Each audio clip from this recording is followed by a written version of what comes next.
നിങ്ങളോട് ഒരാൾ ചോദിക്കുകയാണ്, ഈ ഭൂമിയിലെ ഓക്സിജൻ ഉണ്ടാവുന്നത് എവിടെ നിന്നാണ് എന്ന്. കണ്ണടച്ചുകൊണ്ട് നമ്മൾ പറയും, കാടുകളിൽ നിന്നും വൃക്ഷങ്ങളിൽ നിന്നുമാണ് എന്ന്. കാരണം ഡെവലപ്മെന്റിന്റെ പേരിൽ കാടുകളും വൃക്ഷങ്ങളും ഇല്ലാതായിക്കൊണ്ടിരിക്കുമ്പോൾ നമ്മൾ ഏറ്റവും കൂടുതൽ ഭയപ്പെടുന്നത് നാളെ നമുക്ക് ജീവവായു ഉണ്ടാകുമോ എന്നതാണ്. എന്നാൽ അത് സത്യമാണോ? അതും ഒരു തെറ്റിദ്ധാരണയാണ്.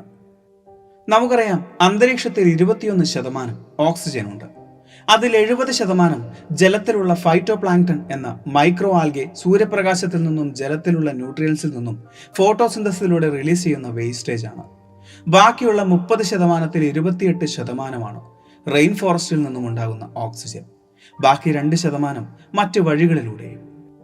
ചുരുക്കി പറഞ്ഞാൽ, നമുക്ക് കിട്ടുന്ന 100% ഓക്സിജനിൽ 28% മാത്രമാണ് കാടുകളിൽ നിന്നും വൃക്ഷങ്ങളിൽ നിന്നും ലഭിക്കുന്നത്.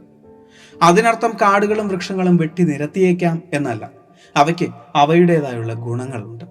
അതായത്, കാടുകളും വൃക്ഷങ്ങളും വെട്ടിനിരത്തി നമുക്ക് നഷ്ടമാകുന്ന ഓക്സിജനെ കുറിച്ച് വിഷമിക്കുന്നതിനേക്കാൾ വിഷമിക്കേണ്ടത് നമുക്ക് നഷ്ടമാകുന്ന ജലസ്രോതസ്സുകളെ ഓർത്താണ്.